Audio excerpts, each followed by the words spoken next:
Chapter 1 को हम study कर रहे थे और लास्ट लेक्चर में हमने देखा था बायोलॉजी को और हमने देखी थी बायोलॉजी के डिफरेंट ब्रांचेस और उसकी फील्ड्स, ब्रांचेस एंड फील्ड्स। आज के लेक्चर में हम देखेंगे different levels of organisation, levels of biological organisation.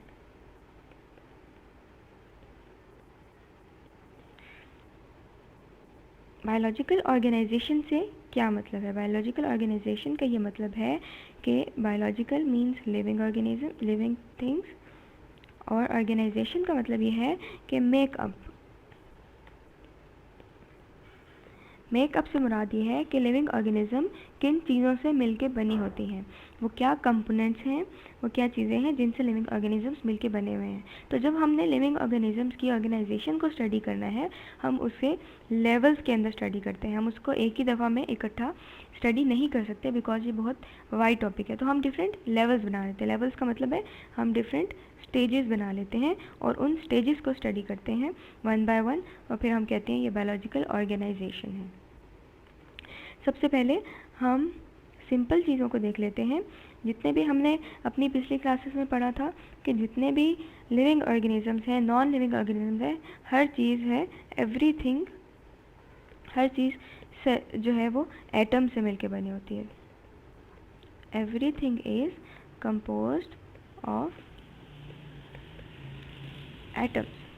अब जितने भी एटम्स हैं, ऑब्वियसली पूरी दुनिया के अंदर डिफरेंट तरह के एटम्स हैं, डिफरेंट तरह के एलिमेंट्स हैं।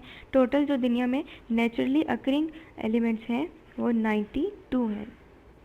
92 नेचुरली अकरिंग। अब इन 92 नेचुरली अकरिंग एलिमेंट्स में से, नेचुरली अकरिंग एलिमेंट्स, इन 92 नेचुरली अकरिंग एलिमेंट्स में से सिर्फ 16 एलिमेंट्स ऐसे हैं जो कि बायो एलिमेंट्स हैं। बायो एलिमेंट्स का क्या मतलब है? बायो एलिमेंट्स का मतलब है कि ये एलिमेंट्स लिविंग ऑर्गेनिजम्स के अंदर पाए जाते हैं। चार्ट को हम स्टडी करेंगे। इस चार्ट के अंदर हमारे पास डिफरेंट एलिमेंट्स हैं, ये सब बायो एलिमेंट्स हैं हमारे पास, और ये सारे बायो एलिमेंट्स की डिफरेंट परसेंटेजेस हमारे पास हैं, किस परसेंटेज में कौन सा एलिमेंट हमारे बॉडी में पाया जाता है। अब इन सारे एलिमेंट्स में अगर हम देखें तो सबसे ज़्यादा हमारे बॉडी में ऑक्सीजन पाया जाता है, और ऑक्सीजन की परसेंटेज कितनी है? 65%, यानी हमारी बॉडी के अंदर 65% ऑक्सीजन है। ये ऑक्सीजन कंबाइंड फॉर्म में भी हो सकती है, यानी किसी एलिमेंट, ये जो एलिमेंट है कोई कंपाउंड बना ले जैसे वाटर या इसके अलावा कोई और कंपाउंड, या फिर ये ऑक्सीजन फ्री फॉर्म में भी हमारे बॉडी के अंदर पाई जा सकती है। इसके अलावा हमारे पास जो बाकी एलिमेंट्स आ जाते हैं उनमें कार्बन है और हाइड्रोजन है, नाइट्रोजन है, calcium, phosphorus, potassium, sodium, chlorine, magnesium, sulphur, iron, iodine. इसके अलावा हमारे पास कुछ एक दो एलिमेंट्स और भी आ जाते हैं जिनमें है हमारे पास मैंगनीज़ आ जाता है और कुछ और एलिमेंट्स। तो जो बाकी एलिमेंट हम जो बहुत ही कम अमाउंट में होता है हम उनको ट्रेसेस बोलते हैं, बिल्कुल छोटे से अमाउंट में जो हमारे पास पाया जाता है। इन ट्रेसेस में जिंक भी आ जाता है, मैंगनीज आ जाता है, इस तरह के जो एलिमेंट्स हैं, कॉपर वगैरह, ये आ जाते हैं। अच्छा, तो हम स्टडी कर रहे थे डिफरेंट एलिमेंट्स की परसेंटेजेस को। अब अगर हम यहाँ पे गौर करें तो फर्स्ट 6 एलिमेंट्स यानी कि ऑक्सीजन से लेके पोटेशियम तक जितने भी एलिमेंट्स हैं,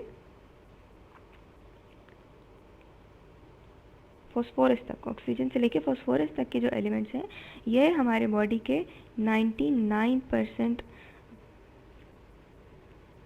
कवर करते हैं। यानी हमारे बॉडी के 99% जो मास है, बॉडी मास, वो इन एलिमेंट्स का है, यानी इन 6 एलिमेंट्स का। इसके अलावा जो बाकी एलिमेंट्स हैं वो स्मॉल अमाउंट में पाए जाते हैं, लेकिन हर एलिमेंट की इक्वल इम्पॉर्टेंस है, हर एलिमेंट हमारी बॉडी में इक्वली ज़रूरत है। ये जो 16 एलिमेंट्स हमारे बॉडी के अंदर पाए जाते हैं, इनको स्टडी करने से हमें ये पता चलता है कि हमारे बॉडी के अंदर या इन एलिमेंट्स के अंदर कुछ ऐसी खसूसियात हैं जो ये हमारे बॉडी के अंदर पाए जाते हैं। अब हम अगर थोड़ा सा गौर करें तो हमें देखें, टोटल हमारे अर्थ के ऊपर 92 एलिमेंट्स हैं और उन 92 में से सिर्फ 16 एलिमेंट्स जो हैं वो लिविंग ऑर्गेनिजम्स के अंदर पाए जाते हैं। अब बाकी क्यों नहीं पाए जाते? बाकी इसलिए नहीं पाए जाते बिकॉज लिविंग ये जो 16 एलिमेंट्स हैं, इनके अंदर कुछ स्पेशल प्रॉपर्टीज़ हैं इनकी, जो कि उनको अलाउ करती हैं कि वो लिविंग ऑर्गेनिजम्स के अंदर पाए जा सकें। यानी ये 16 एलिमेंट स्पेशल एलिमेंट्स हैं जो कि लिविंग ऑर्गेनिज्म के अंदर हो सकते हैं। अब जब हम लिविंग ऑर्गेनिजम्स को स्टडी करते हैं तो हम देखते हैं कि लिविंग ऑर्गेनिजम्स के डिफरेंट लेवल्स हैं। लेवल्स में हम इनको क्यों पढ़ते हैं?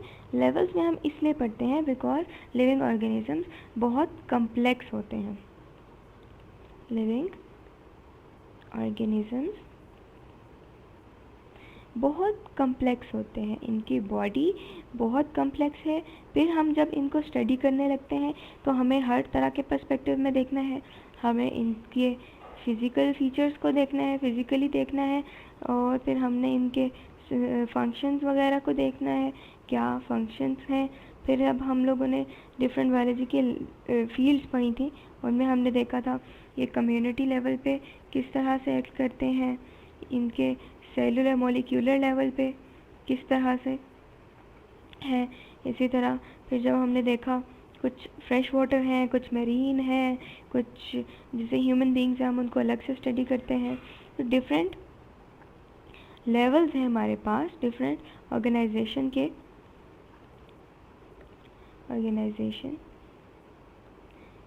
के लेवल्स हमारे पास, जिसमें हम उनको स्टडी करते हैं। सबसे पहला लेवल जो हमारे पास आता है वो हम कहते हैं सब एटॉमिक पार्टिकल्स। सब एटॉमिक पार्टिकल्स क्या होते हैं? सब एटॉमिक पार्टिकल्स जो हैं वो किसी भी एटम के अंदर मज़ीद जो पार्टिकल्स पाए जाते हैं, जैसे for example electrons, protons, neutrons, या फिर उसके अलावा पाए जाने वाले जितने भी एलिमेंट्स, जो जितने भी पार्टिकल्स हैं, उन सबको हम सब एटॉमिक पार्टिकल्स कहते हैं। यानी एक एटम के अंदर सब एटॉमिक पार्टिकल्स, जब हम पूरे इनको कंबाइन करते हैं तो वो क्या बनाते हैं? वो एक एटम बनाते हैं। यानी सब एटॉमिक पार्टिकल्स कंबाइन करके एक एटम बनाते हैं। उसके बाद जो लेवल हम स्टडी करते हैं वो है मॉलिक्यूलर लेवल। मॉलिक्यूलर लेवल में हम क्या पढ़ते हैं? मॉलिक्यूलर लेवल में हम डिफरेंट मॉलिक्यूल्स को स्टडी करते हैं। जो एटम्स हैं वो कंबाइन करते हैं और वो कंपाउंड्स और मॉलिक्यूल्स बनाते हैं। उन मॉलिक्यूल्स को जब हम स्टडी करते हैं तो वो एक मॉलिक्यूलर लेवल आ जाता है। मॉलिक्यूलर लेवल के बाद हमारे पास आता है organelles, cells and organelles. Cells organelles को जब हम स्टडी करें तो वो सेल एंड ऑर्गेनेलिस लेवल आ जाता है। सेल्स के अंदर हम क्या स्टडी करते हैं? हम सेल्स के फंक्शन को, स्ट्रक्चर को, और सेल्स के अंदर पाए जाने वाले ऑर्गेनेलिस कहते हैं सेल के अंदर जितनी भी चीज़ें हैं। फॉर एग्जांपल न्यूक्लियस है या वैक्यूल है, या फिर न्यूक्लियस के अंदर पाई जाने वाली चीज़ें वैक्यूल हो गया, या फिर माइटोकॉन्ड्रिया, गोल्जी बॉडीज़, राइबोसोम्स, जो भी हमने सेल के बारे में पढ़ा है, सेल के ऑर्गेनेलिस कहलाती है। सेल के अंदर जो भी चीज़ें पाई जाती हैं। इसके बाद जो लेवल आता है हमारे पास वो है टिश्यू लेवल।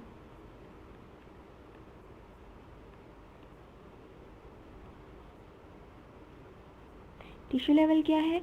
टिश्यू लेवल में हम स्टडी करते हैं टिश्यूज़ को। टिश्यूज़ क्या होते हैं? टिश्यूज़ होते हैं जब डिफरेंट एक जैसे सेल्स कंबाइन करते हैं तो उनका ग्रुप टिश्यू कहलाता है। यानी ऐसे सेल्स जिनका एक ही फंक्शन हो या एक जैसे स्ट्रक्चर हो, उन सबको जब कंबाइंड फॉर्म में हम स्टडी करते हैं तो हम कहते हैं हम टिश्यूज़ को स्टडी कर रहे हैं। तो सबसे पहले हमने क्या स्टडी किया? सब एटॉमिक पार्टिकल्स को स्टडी किया। तो ये कौन सा लेवल हो गया? ये सब एटॉमिक पार्टिकल्स लेवल हो गया। उसके बाद जब हम स्टडी करते हैं वो एटम्स को और डिफरेंट मॉलिक्यूल्स को स्टडी करते हैं। एटम्स को जब हम स्टडी करेंगे तो एटॉमिक लेवल, मॉलिक्यूल्स को स्टडी करेंगे मॉलिक्यूलर लेवल। उसके बाद जो लेवल आता है हमारे पास वो है cell and organelles level. Cell और ऑर्गेनेलिज में हम क्या पढ़ेंगे, हम डिफरेंट सेल्स को स्टडी करते हैं, सेल्स के मेकअप, किस तरह से सेल बना हुआ है, उसका क्या फंक्शन है और उसके अंदर कौन कौन से ऑर्गेनेलिज पाई जाती हैं। सेल और ऑर्गेनेली के बाद जो है हमारे पास आता है टिश्यू लेवल। टिश्यू लेवल के अंदर हम देखते हैं कि डिफरेंट तरह के टिश्यूज़ किस तरह से काम कर रहे हैं, उनका क्या फंक्शन है और उनकी क्या बनावट है। टिश्यू लेवल के बाद हम स्टडी करते हैं organ level. Organ level different tissues जब कंबाइन करते हैं तो हमें मालूम है कि वो एक ऑर्गन बनाते हैं। ऑर्गन कुछ भी हो सकता है, जैसे फॉर एग्जांपल हमारे मस्कुलर टिश्यूज़ कंबाइन करके एक ऑर्गन बना रहे हैं, फॉर एग्जांपल हमारी लेग या फिर हमारी आर्म। तो मसल्स कंबाइन किए यानी टिश्यूज़ कंबाइन किए और एक पूरा ऑर्गन बन गया। ऑर्गन लेवल को जब हम स्टडी करेंगे उसके अंदर हम डिफरेंट ऑर्गन्स को देखेंगे। उसके बाद जो हमारे पास आ जाती है लेवल ऑफ ऑर्गेनाइजेशन वो है organ system level. Organ system level पे हम डिफरेंट सिस्टम्स को स्टडी करते हैं जो उन ऑर्गन से मिल के बना है। फॉर एग्ज़ाम्पल हमारे डिफरेंट जो भी बॉडी के अंदर नर्व्स पाई जाती हैं, नर्व्स जब वो कंबाइन करती हैं तो हमारे पास नर्वस सिस्टम बनता है। नर्वस सिस्टम, तो नर्व्स जो है वो ऑर्गन थी और नर्वस सिस्टम ऑर्गन लेवल है, ऑर्गन सिस्टम है। इसके बाद जब ऑर्गन सिस्टम्स को हम स्टडी कर लेते हैं उसके बाद हमारे पास डिफरेंट सिस्टम्स कंबाइन करते हैं और हमारे पास एक पूरा ऑर्गेनिज्म आ जाता है, यानी कि सब सिस्टम कंबाइन हुए और एक पूरा ऑर्गेनिज्म आ गया। ऑर्गेनिज्म को जब हम स्टडी कर रहे हैं पूरे लिविंग ऑर्गेनिज्म को, वो एनिमल भी हो सकता है, वो प्लांट भी हो सकता है, वो कोई यूनिसेलुलर ऑर्गेनिज्म भी हो सकता है। तो हम जब पूरे ऑर्गेनिज्म को स्टडी करते हैं वो आ जाता है ऑर्गेनिज्म लेवल के ऊपर।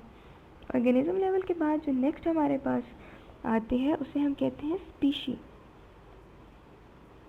स्पीशी लेवल, स्पीशी किसे कहते हैं? स्पीशी हमने पढ़ा था कि स्पीशी ऐसी चीज़ें, हर वो ऑर्गेनिज्म या ऑर्गेनिजम्स जो आपस में फ्रीली इंटरब्रीड कर सकें और उनके इंटरब्रीड करने से फर्टाइल ऑफस्प्रिंग्स बने। फ्रीली इंटरब्रीड का मतलब है कि हम इजीली उनके मैच बना सकें, उनके क्रॉसेस बना सकें आपस में, और उसके बाद जो उनके ऑफस्प्रिंग्स या न्यू जनरेशन प्रोड्यूस हो वो फर्टाइल हो, यानी वो भी कैपेबल हो कि उसके बाद मज़ीद जनरेशन्स बनाई जा सकें। तो ऐसे सारे ऑर्गेनिज्म जब इकट्ठे होते हैं वो एक स्पीशी हो जाती है। फॉर एग्ज़ाम्पल स्पीशी के अंदर हम देख लेते हैं एग्ज़ाम्पल ह्यूमन बींग्स की। ह्यूमन बींग्स एक अलग स्पीशी है। इसी तरह डिफरेंट प्लांट्स में हम देख लेते हैं, जैसे फॉर एग्ज़ाम्पल रोज़ प्लांट है तो रोज़ एक अलग स्पीशी है। इसी तरह अगर हम मज़ीद एनिमल्स में देखें या एनिमल्स के अंदर मज़ीद देखें तो कैट्स आ जाती हैं, कैट्स की एक अपनी स्पीशी है। तो ये सब स्पीशीज़ हैं। इसके बाद स्पीशी लेवल के बाद जब हम स्टडी करते हैं तो वो ग्रुप ऑफ ऑर्गेनिजम्स को स्टडी कर रहे हैं। स्पीशी लेवल में भी ये एक ऑर्गेनिज्म नहीं, एक से ज़्यादा ऑर्गेनिज्म थे। स्पीशी लेवल के बाद जब हम स्टडी करते हैं तो हम उसको कहते हैं पॉपुलेशन। पॉपुलेशन क्या होता है? पॉपुलेशन को हम इस तरह से डिफ़ाइन करते हैं कि तमाम वो लिविंग ऑर्गेनिजम्स जो एक ही वक्त में एक ही जगह पे पाए जाते हों वो एक पॉपुलेशन बनाते हैं। और जब उन पॉपुलेशन को स्टडी कर रहे हों तो पॉपुलेशन लेवल कहते हैं हम उसे, क्योंकि एक लेवल है ये पॉपुलेशन का। पॉपुलेशन के बाद जो हमारे पास नेक्स्ट लेवल आता है उसे हम कहते हैं कम्युनिटी। कम्युनिटी क्या है? कम्युनिटी ये है कि डिफरेंट स्पीशीज़ एक ही वक्त में एक ही जगह पाई जाए, और ये जो सब ऑर्गेनिजम्स इकट्ठे हों, उन सबको हम जब स्टडी करते हैं तो हम उसे कहते हैं ये कम्युनिटी लेवल है। तो बेसिकली ये हमारे पास कुछ लेवल्स ऑफ ऑर्गेनाइजेशन जो हमने स्टडी किए। सबसे पहले हमारे पास क्या आया, सब एटॉमिक पार्टिकल लेवल, उसके बाद एटॉमिक लेवल, फिर मोलिकुलर लेवल, फिर ऑर्गेनेलिस एंड सेल लेवल, फिर टिश्यू लेवल। टिश्यू लेवल के बाद हमारे पास ऑर्गन लेवल आया, ऑर्गन लेवल के बाद ऑर्गन सिस्टम लेवल, फिर ऑर्गेनिज्म लेवल, ऑर्गेनिज्म के बाद स्पीशी लेवल, और स्पीशी लेवल के बाद पॉपुलेशन, और फिर कम्युनिटी लेवल।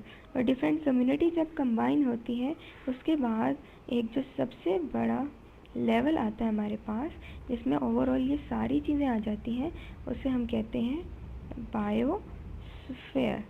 बायोस्फीयर बेसिकली क्या है, वो स्पेस है जिसमें सारे लिविंग ऑर्गेनिजम्स आ जाते हैं। उसमें प्लांट्स भी होते हैं, उसमें एनिमल्स भी होते हैं, उसमें छोटे माइक्रो ऑर्गेनिजम्स भी आ जाते हैं, इंसेक्ट्स भी आ जाते हैं, जितने भी लिविंग ऑर्गेनिजम्स हैं वो सब उसके अंदर आ जाते हैं।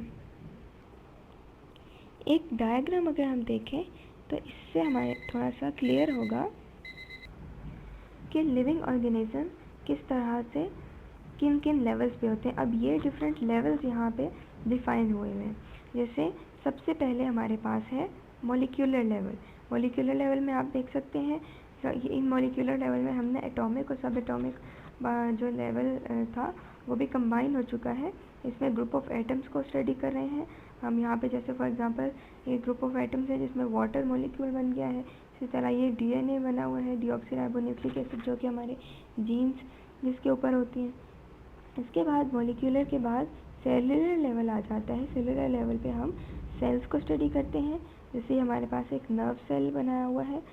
इसके बाद जो आ जाता है वो हमारे पास ग्रुप ऑफ सेल्स, जिसे हम टिश्यूज़ कहते हैं, टिश्यू लेवल। और टिश्यू लेवल के ऊपर हम लोग देखें, जैसे यहाँ पे हमारे पास था नर्वस टिश्यूज़। नर्वस टिश्यू जो है डिफरेंट नर्व्स के जो सेल्स हैं वो कंबाइन करते हैं और नर्वस टिश्यूज़ बनाते हैं। नर्वस टिश्यू जो है, फिर उसके बाद टिश्यू लेवल के बाद हम स्टडी करते हैं ऑर्गन लेवल। तो नर्व टिश्यू से क्या बने, ब्रेन बन गया। ब्रेन जो है वो एक पूरा ऑर्गन है, तो इसको हम स्टडी करेंगे, ऑर्गन लेवल आ जाएगा। ऑर्गन लेवल के बाद मज़ीद हमारे पास आ गया system level, organ system level. Organ system level के बाद जो हम देखते हैं वो होता है ऑर्गेनिज्म लेवल। ऑर्गेनिज्म लेवल के अंदर हम इंडिविजुअल लिविंग ऑर्गेनिजम्स को देखते हैं, जिस फॉर एग्जांपल एक एनिमल हो गया, एक प्लांट, या कोई micro organism, bacteria, fungi etcetera.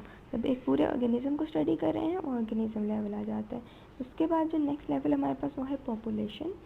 Population के अंदर हम एक जैसे ऑर्गेनिज्म जो एक ही जगह पे रह रहे हों उनको स्टडी करते हैं। ऑर्गेनिज्म के बाद बेसिकली हमारे पास स्पीशीज़ आती हैं, वो सब स्पीशीज़ जो एक ही जगह पे हों, एक ही वक्त में एक ही जगह पे पाई जाएं, उन्हें हम कहते हैं पॉपुलेशन। पॉपुलेशन लेवल के बाद हमारे पास नेक्स्ट जो आता है उसे हम कहते हैं कम्युनिटी लेवल। कम्युनिटी लेवल में क्या है कि डिफरेंट पॉपुलेशंस इसके अंदर, जैसे फॉर एग्जांपल यहाँ पे आप अगर देख सकें आपको हॉक नज़र आएगा, फिर इसके अलावा आपको स्नेक नज़र आएगा, इसके अलावा ग्रास है, फिर डॉग है हमारे पास, और डिफरेंट ऑर्गेनिजम्स हैं। ये सारे ऑर्गेनिजम्स एक ही जगह पे इकट्ठे रह रहे हैं और इससे एक कम्युनिटी बन गई है। इस कम्युनिटी लेवल के बाद जो नेक्स्ट होता है उसे हम कहते हैं इकोसिस्टम लेवल। कम्युनिटी लेवल को भी कंबाइन किया हुआ है। इको लेवल में हम क्या पढ़ते हैं, इको लेवल में हम लिविंग ऑर्गेनिजम्स के साथ उनके नॉन लिविंग सराउंडिंग्स को भी स्टडी करते हैं। यानी ये थी लिविंग ऑर्गेनिजम्स के साथ उनके नॉन लिविंग सराउंडिंग में स्ट्रीम आ जाती है, रॉक्स, एयर वगैरह, ये सब कंबाइन करके इकोसिस्टम बनाएंगे। और इसके बाद जो सबसे बड़ा लेवल है वो है बायोस्फीयर का। बायोस्फीयर क्या है, या जितने भी इकोसिस्टम्स हैं वो सब कंबाइंड फॉर्म में हों। इकोसिस्टम कंबाइंड फॉर्म में किस तरह से होंगे, यानी सारी दुनिया के इकोसिस्टम्स अगर हम इकट्ठे कर लें तो वो बायोस्फीयर बनाते हैं, इससे पूरी अर्थ के लिविंग ऑर्गेनिजम्स आ जाते हैं। तो ये तो थे हमारे पास बायोलॉजिकल लेवल ऑफ क्लासिफिकेशन। इसके अंदर आज हमने क्या देखा, सबसे पहले हमने बायो एलिमेंट्स को स्टडी किया कि कौन कौन से एलिमेंट्स हैं जो हमारे बॉडी के अंदर पाए जाते हैं। उसके बाद हमने देखा लेवल्स देखे हमने डिफरेंट, ऑर्गेनाइजेशन के हम लिविंग ऑर्गेनिजम्स को अगर स्टडी करते हैं तो हम किन लेवल्स पे स्टडी करते हैं।